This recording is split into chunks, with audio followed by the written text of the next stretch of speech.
Hi there, welcome back. I'm excited to teach you Dar Williams' song, The Christians and the Pagans today.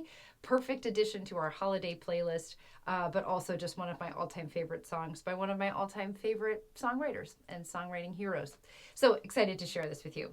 We're going to do it in the key of G, so make sure you're familiar with chords in the key of G, and I'll walk you specifically through a couple progressions we're going to encounter in this song. It's really just two kind of 4-bar patterns that we play through. We start on G, we go to C, to A minor, and D7. So again, here's my G chord, over to C, to A minor, and when I get to D7, I leave my middle finger where it is and I add my ring finger to the 2nd fret of E. I like that kind of deep sound. You're welcome to also do the barred version of D7 if you prefer to have that nice high 7 note there. Up to you. That's one progression we're going to work our way around. The other is the same progression, just substituting an E minor instead of the G. So remember that stair step? I've got my index finger on the 2nd fret of A, middle on the 3rd fret of E, ring on the 4th fret of C. If that is kind of beyond you today, or you just don't want to mess with it while you're learning the rest of the song, you can also use an E minor 7. It won't be as true to the original progression, but it'll work just fine. So that's where I've taken what was my D7 shape and just scooched it over. So now my middle and ring are the 2nd fret of C and A respectively. So whichever E minor you're using, that's the first one of the progression. And then we finish it the way that we did before. C, and here I will sometimes use my middle finger instead, A minor, and D7. So just be aware we're kind of going back and forth a little bit between those two 4-bar phrases. The other thing is, when we get to the chord patterns, let's talk about that specifically, the verse and the chorus patterns. There are 6 lines to the verse, and every other line ends with an extra bar of D7. So for example, if I play my way through my first 2 lines, I'm starting with the G progression here. So G for a bar, C for a bar, A minor, D7. Again, G to C, A minor, D7, and then we take a little kind of pause. You'll see there are a lot of lyrics to this song, so we add an extra bar of D7 at the end. Then we do the same thing again. 3rd line is G, C, A minor, D7. Now it's the 4th line that switches up and brings in the E minor to C, A minor, D7, with an extra D7 again, right? So we're now 4 lines through. The last 2 lines are the same as the first 2. G, C, A minor, D7. Again, G to C, A minor, D7, and one more extra D7 at the end. So you can kind of organize it in your mind in a couple different ways, right? You can think of it as 6 lines, every other line ends with that extra D7, and the 4th line has the E minor at the beginning. I think of it as sort of 3 couplets, if you will, because that kind of goes nicely with the lyrics. So I think of the first 2, that first couplet and the last couplet being the same, whereas the middle couplet has the G and the E minor swap out. Lots of ways you can think about it. When we get to the chorus, once again, we have these same progressions, and now we're splitting it 2 and 2. So the first 2 lines follow the G progression. I take that back. G to C, then to E minor, and D7. We're mixing that up a little bit. I forgot about that. 2nd line, thank goodness for notes. G to C, again, E minor to D7. Those are the first 2 lines of the chorus. Then the last 2 lines are the same as that E minor progression from the verse. E minor to C, A minor to D7. Then we close it out with one more. E minor to C, A minor to D7. And then we close it all out with a final G chord where we sort of vamp, catch our breath, get ready for the next verse coming up. All right, so just take a moment to kind of pause and review those progressions and add in that whatever practice you need for that G to C to E minor to D7 for the chorus pattern. And then we'll add our strum pattern to it. Next is this guitar strum. I'll play it on the G chord. I typically play it starting with the thumb strum. So 1, 2, I pause on 3, up on and, down on 4, up on and again, and then start over on my thumb strum. 3, up, 4, up, 1, 2, 3, up, 4. You can also do just a soft strum and then a harder strum. The point is that you want the heavy strum to be on 2.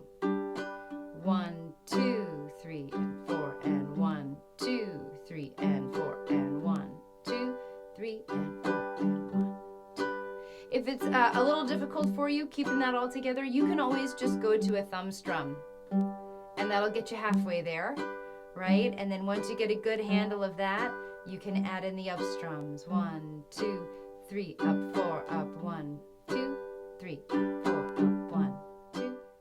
Once you've wrapped your head around that strum pattern and maybe practiced it a little bit with that chord progression, let's launch in here. Find our groove in the strum just another touch faster.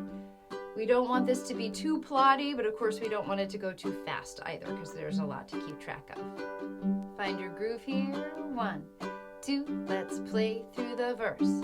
G to C, A minor to D7.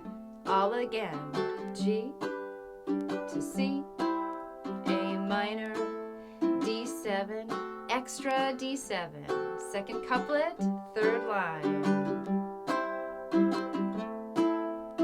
Here's the E minor line. That's the fourth. Nice. Extra D7, last couplet. 2 more lines starting with the G.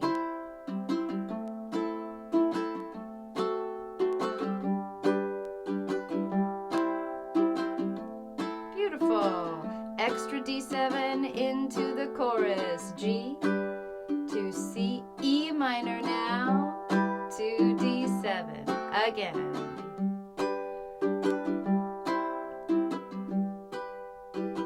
Then an E minor line, E minor to A, to C, sorry, A minor, D7 again, E minor to C, A minor, D7, rounded out to G. All right, there we go. And it's the same from here on out. No fancy bridges or any little fancy schmancy tags or anything. Just playing it through. Here's verse 1. Amber called her uncle, said we're up here for the holiday. Jane and I were having solstice. Now we need a place to stay. Extra D7. Her Christ-loving uncle watched his wife hang Mary on a tree. He watched his son hang candy canes all made with red dye number 3. Extra D7. Told his niece it's Christmas Eve. I know our life is not your style, she said. Christmas is like solstice and we miss you, and it's been a while. Here comes the chorus. The Christians and the pagans sat together at the table, finding faith and common ground, the best that they were able. Just before the meal was served, hands were held and prayers were said, sending hope for peace on earth to all their gods and goddesses. Take a breath here. Whew. Here comes verse 2. The food was great, the tree plugged in, the meal had gone without a hitch, till Timmy turned to Amber and said, is it true that you're a witch?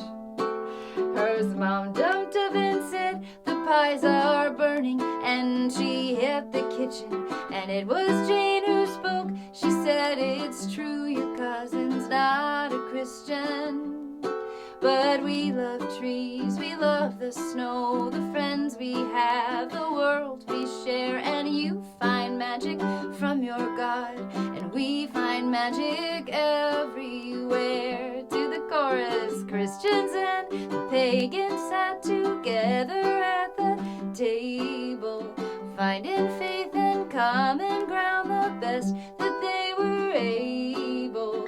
Where does magic come from? I I think magic's in the learning, 'cause now when Christians sit with pagans, only pumpkin pies are burning.